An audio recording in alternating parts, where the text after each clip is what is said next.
बिस्मिल्लाहिर्रहमानिर्रहीम। Students, welcome to the channel. इस exercise में हम करेंगे इस क्वेश्चन के लिए क्वेश्चन नंबर 3 हमने करना है एक्सरसाइज 2.6 का।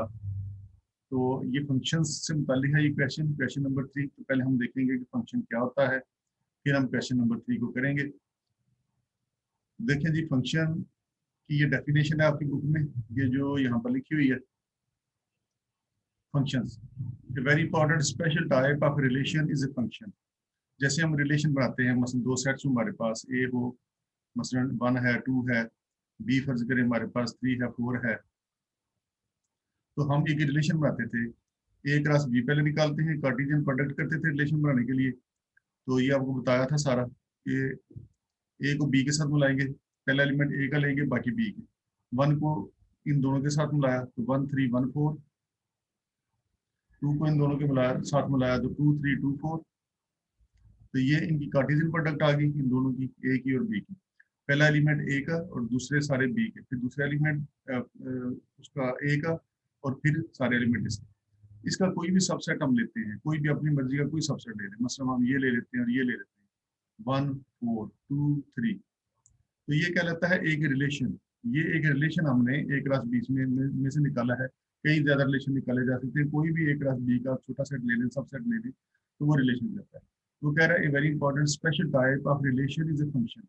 कहता है रिलेशन फंक्शन कब होगा, यानी ए क्रॉस बी का कार्टेशियन प्रोडक्ट का जो सबसेट हमने लिया है जो कि रिलेशन कहता है, ये रिलेशन फंक्शन कब होगा। Function defined as below. अगर ये तीन शर्तें पूरी करता है। Let A and B be two non empty sets such that, अगर हमारे पास ए और बी दो गैर खाली सेट हों इस तरह के, f is a relation from A to B, कि हम उसमें से एक रिलेशन लिया हुआ हो, ये हमने एक रिलेशन लिया हुआ, एक क्रॉस बी से एक रिलेशन लिया हुआ हो। F is subset of A B, तो हम इस एफ को कहेंगे ये जो है ना, ये एफ जो है ये सबसेट है इसका ए बी का, इसी का ए बी का ये सबसेट है। तो फंक्शन होने के लिए जरूरी है, पहली शर्त ये है कि ये रिलेशन हो, यानी ए क्रॉस बी का सबसेट हो। फिर उसके बाद दूसरी शर्त ये है कि डोमेन ऑफ ए, यानी ए की जो डोमेन है, डोमेन ऑफ एफ, इस एफ की जो डोमेन है वो सारे का सारा सेट ए हो। अब ये क्या चीज है, अब देखें, फर्ज करें हमारे पास ये सेट है ए, और फर्ज करें कि ये सेट है हमारे पास बी। तो इसके अंदर जितने एलिमेंट्स होंगे, यहाँ पर जो एलिमेंट्स होंगे, फर्ज करें 1 है हमारे पास, बस यही देख लेंगे, चलें कोई अपनी वजह से ले रहे हैं, 1 2 3 4 है, फर्ज करें हमारे पास। उधर हमारे पास ए है, बी है, फर्ज करें सी है, डी है। तो यहाँ पर हम जो फंक्शन इसको अपडेट करें, जो इसको सेट ए को, इसको ए का नाम दे लें, इसको बी का नाम दे लें। तो वो एफ जब इस पर अपडेट करें हम इस पर ए पर, तो फंक्शन बन जाए ए से बी की तरफ, ए से बी की तरफ फंक्शन बन जाए, जो 1 को असाइन करे किसी एक एलिमेंट के साथ, बी को असाइन करे, इसको दूसरे एलिमेंट को भी किसी के साथ असाइन कर दे, तीसरा भी किसी के साथ अटैच हो जाए, चौथा भी किसी के साथ अटैच हो जाए। तो सेकंड शर्त ये है, पहली शर्त ये थी कि आपके पास दो गैर खाली सेट हैं, उनका कार्टेशियन प्रोडक्ट लें, उस कार्टेशियन प्रोडक्ट का कुछ सबसेट लें, उसको एफ का नाम देने या रिलेशन का नाम देने। अब ये फंक्शन एफ रिलेशन कहलाएगा ए से बी की तरफ, ए से बी की तरफ ये रिलेशन कहलाएगा, ए से बी की तरफ ये एक रिलेशन कहलाएगा अगर ये शर्तें ये पूरी करता है। Domain of f is equal to a, यानी इसकी डोमेन, जो पहला सेट है उसके एलिमेंट्स को डोमेन कहते हैं, ये डोमेन है और इसको कहते हैं range.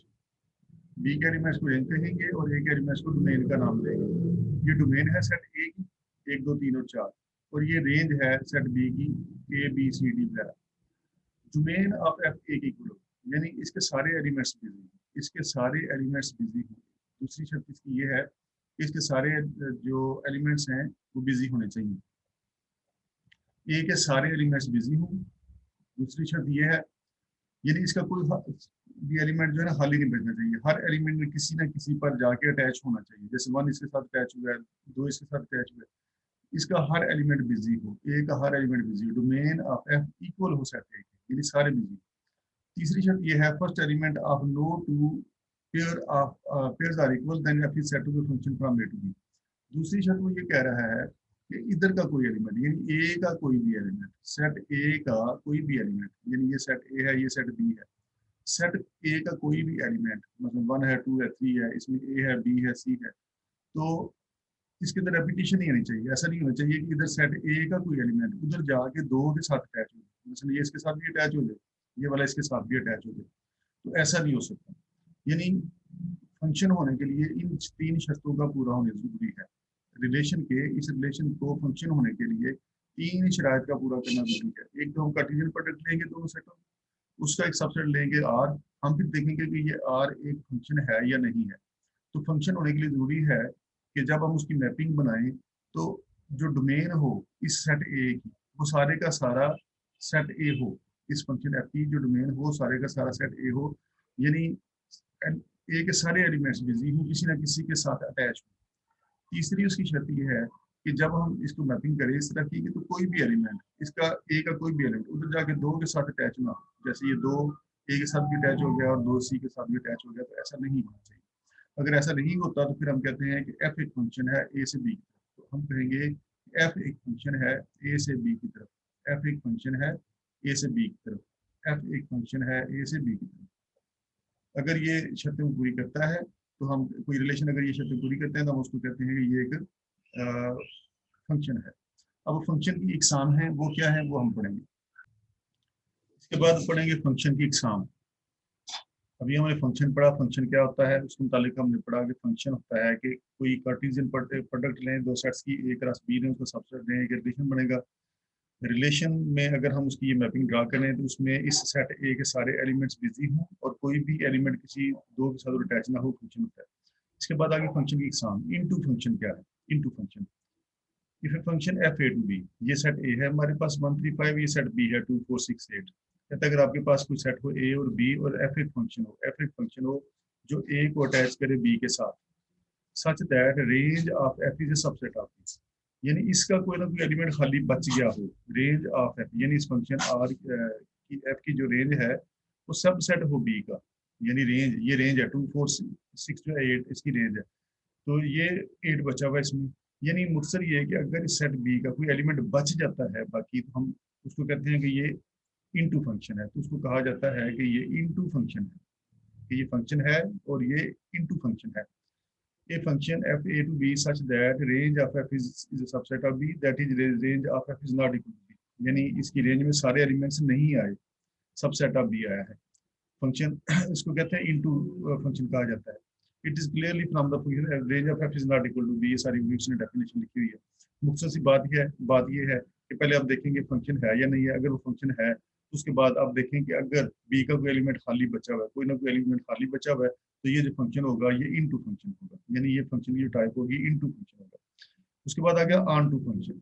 A function f A to B is such that range of f is equal to B, यानी इसके सारे एलिमेंट बिजी, बी के सारे एलिमेंट बिजी। पहले आप ये चेक करेंगे क्या ये एक फंक्शन है, तो देखें ए के सारे एलिमेंट बिजी हैं और इसका कोई भी एलिमेंट उधर दो के साथ अटैच नहीं होगा। इधर इसका एक एलिमेंट उधर दो के साथ अटैच नहीं हुआ, इधर से दो उधर एक के साथ अटैच हुए, लेकिन इधर से एक एलिमेंट उधर जाके दो के साथ अटैच नहीं हुआ, लिहाजा ये फंक्शन तो है। अब ये कौन सा फंक्शन है? तो इसके तो सारे एलिमेंट बिजी हैं। अगर सारे एलिमेंट बी के बिजी हों, अगर सारे एलिमेंट बिजी हों तो हम कहते हैं एफ ए से बी की तरफ, एफ ए से बी की तरफ ऑन टू फंक्शन है। तो फिर हम इसको कहते हैं कि ये ऑन टू फंक्शन है। इन टू फंक्शन होता है अगर सेट बी का कोई एलिमेंट खाली बच जाए, और ऑन टू फंक्शन होता है अगर सेट बी के सारे एलिमेंट्स बिजी। तो ये इन टू फंक्शन और ऑन टू फंक्शन की ये डेफिनेशन थी। इसके बाद हम पढ़ेंगे इसका one one and into function. One one into function का भी आपको बताया वो क्या होता है। अगर इसका कोई एलिमेंट इस सेट बी का कोई एलिमेंट खाली बच जाए, इसका एक एलिमेंट खाली बचा हुआ है, तो ये अगर फंक्शन होगा तो ये ऑन टू फंक्शन होगा। और वन वन फंक्शन होता है कि एक एलिमेंट ए के साथ अटैच हुआ हो, इसका एक एलिमेंट उधर ए के साथ अटैच हुआ है, इसका एक एलिमेंट उधर ए के साथ अटैच हुआ, कहीं पर डबलिंग नहीं है। If a function f from a to b such that second elements of no two of its ordered pairs are equal, यानी इसमें से कोई भी ऑप्शन इक्वल नहीं है। The function shown is, इसको हम बाइजेक्टिव फंक्शन भी कहते हैं। जो वन वन भी हो और इन टू हो, उस फंक्शन को बाइजेक्टिव फंक्शन भी कहते हैं। एक ही नाम इसका रख लेते हैं, बाइजेक्टिव फंक्शन भी उसको कहते हैं। अब ये देखें ये वन वन भी है, एक एलिमेंट एक बार मैप हो रहा है और इसका एक एलिमेंट खाली बचा हुआ है, तो इसको कहते हैं one one and into function. तो ये कहता है one one and into function, तो मुख्तसर इसको हम बाइजेक्टिव फंक्शन का नाम दे लेते हैं। इसी तरह से हम पढ़ेंगे one one and onto. और one one and onto function में क्या है?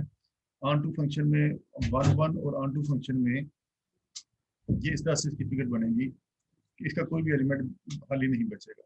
मसलन ये तो था 1 1 and into 1 1 and onto function क्या है, इसके जो एलिमेंट्स हैं ए बी सी, ये वाला इसके साथ अटैच हो जाए, ये इसके साथ हो जाए, ये इसके साथ हो जाए, तो ये 1 1 भी है, एक एलिमेंट ए के साथ अटैच हुआ है, और ऑन टू भी है, ये वाला 1 1 भी है और ऑन टू भी है। ऑन टू क्यों है? क्योंकि बी के सारे एलिमेंट्स बिजी हैं। अगर कोई एलिमेंट खाली बच जाए तो उसको इनटू फंक्शन कहते हैं, अगर सारे एलिमेंट्स इसके बिजी हो तो फिर उसको कहते हैं 1 1 एंड ऑन टू फंक्शन। तो इसको हम सरजेक्टिव फंक्शन भी कहते हैं, इसको हम मुस्तरद सरजेक्टिव फंक्शन भी कह लेते हैं।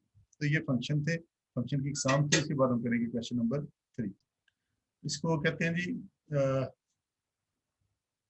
ये जो फंक्शन है जो कि 1 1 भी हो और ऑन टू भी, इसको कहते हैं बाइजेक्टिव। इसको कहते हैं, इस फंक्शन का नाम है जी बाइजेक्टिव फंक्शन। इस फंक्शन को कहते हैं बाइजेक्टिव फंक्शन। ये वाला बाइजेक्टिव है, एक मिनट है, में थोड़ी सी उलझन हो गई है। ये जो ऊपर वाला था ये इंजेक्टिव फंक्शन कहलाता है और ये बाइजेक्टिव फंक्शन कहलाता है, वो आगे पीछे हो गई है। ये वाला जो है ये इंजेक्टिव फंक्शन कहलाता है, और जो 1 1 और ऑन टू भी हो उसको बाइजेक्टिव फंक्शन कहते हैं। ये बाइजेक्टिव फंक्शन कहलाएगा।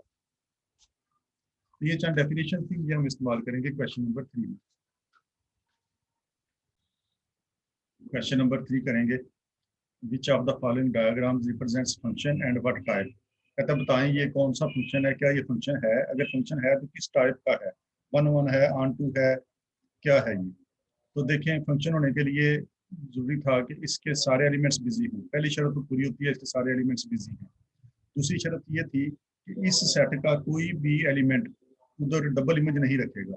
आप देखें यहाँ पर 1 ए पर भी मैप हो गया, 1 बी पर भी मैप हो गया, लिहाजा ये फंक्शन ही नहीं है। सिंस 1 हैज 2 इमेजेस, 1 के 2 इमेज आ गए उधर, so it is not a function, ये तो फंक्शन ही नहीं है। उसके बाद आ गया इसका फिगर 2।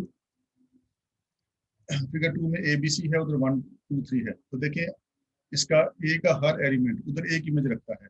ए 1 पर मैप हुआ है, बी 2 पर मैप हुआ है, सी 3 पर मैप हुआ है। इसके सारे एलिमेंट्स बिजी हैं। पहले हम ये देखेंगे कि क्या ये फंक्शन है। तो इसके सारे एलिमेंट्स बिजी हैं, एक शर्त ये पूरी होगी। दूसरा ये कि इसका कोई भी एलिमेंट उधर डबल इमेज नहीं बना रहा, तो ये एक फंक्शन है। Since every element has 1 image, her element का एक इमेज है उधर, so it is a function, लिहाजा ये एक फंक्शन है। अब ये किस टाइप का फंक्शन है? देखें, 1 एलिमेंट 1 इमेज रखता है उधर, तो ये 1 1, it is 1 1 and onto है, क्योंकि उस उधर बी के सारे एलिमेंट्स बिजी हैं। बी के सारे एलिमेंट्स बिजी हूँ तो फिर ये ऑन टू फंक्शन होता है। ये 1 1 भी है और ऑन टू भी है, it is 1 1 and onto. ये फंक्शन है, 1 1 है और ऑन टू फंक्शन है। इसकी ये फिगर 3, ये हमारे पास है 1 2 3 और इधर है हमारे पास ए बी सी। तो देखें इसका भी हर एलिमेंट, ए का हर एलिमेंट उधर एक ही एलिमेंट पर मैप हुआ है। 1 ए पर मैप हुआ है, 2 बी पर मैप हुआ है और 3 जो है वो सी पर मैप हुआ है। Every element has 1 image, so it is a function. इसके सारे एलिमेंट्स बिजी हैं, कोई भी एलिमेंट खाली नहीं है, और यहाँ का कोई भी एलिमेंट उधर डबल इमेज नहीं बना रहा, कोई भी एक एलिमेंट उधर 2 के साथ अटैच नहीं हुआ, लिहाजा ये एक फंक्शन है। अब ये इसकी टाइप क्या है, ये किस टाइप का है, ये भी वो पूछ रहा था। अगर फंक्शन है तो किस टाइप का है। तो ये देखें, ये 1 1 है, 1 1 और इसके सारे एलिमेंट्स बिजी हैं, 1 1 एंड ऑन टू फंक्शन। तो ये 1 1 है और ऑन टू फंक्शन है, यही हमने इसमें बताना था। इसके बाद ये इस क्वेश्चन का लास्ट पार्ट, फिगर नंबर 4। इधर है हमारे पास एलिमेंट, उधर है एक्स वाई और जी। तो देखें क्या ये एक फंक्शन है। पहले हम चेक करेंगे क्या इसके सारे एलिमेंट बिजी हैं। इसके सारे एलिमेंट्स बिजी हैं, किसी न किसी के साथ अटैच है। दूसरी शर्त यह है कि इधर का कोई एलिमेंट उधर 2 के साथ अटैच नहीं होना चाहिए। इधर का कोई भी एलिमेंट उधर 2 के साथ अटैच नहीं हुआ, तो एल एक्स पे हुआ है, एम एक्स पे हुआ, उधर से ये अकेला एक्स इन 2 पर अटैच है, इधर से कोई एलिमेंट उधर 2 पर अटैच नहीं है। Since every element has 1 image, her element का एक इमेज है। एल का इमेज एक्स है, एम का एक्स है, एन का जेड है। Every element has 1 image, so it is a function, ज्यादा ये एक फंक्शन है। अब देखें इसका एक एलिमेंट खाली बच गया, सेट बी का एक एलिमेंट खाली बच गया, तो लिहाजा ये कौन सा फंक्शन है। अगर इसका कोई एलिमेंट खाली बचता है तो बताया था आपको, इसको कहते हैं into function. It is not 1 1, ये 1 1 नहीं है, it is not 1 1 but it is into function. तो ये इनटू फंक्शन है। अगर इस सेट का कोई एलिमेंट बच जाए तो वो इनटू फंक्शन होता है, और अगर इसके सारे बिजी हो तो फिर वो ऑन टू फंक्शन होता है। यही हमने इस क्वेश्चन में करना था। इसके बाद हम करेंगे इस एक्सरसाइज का लास्ट क्वेश्चन।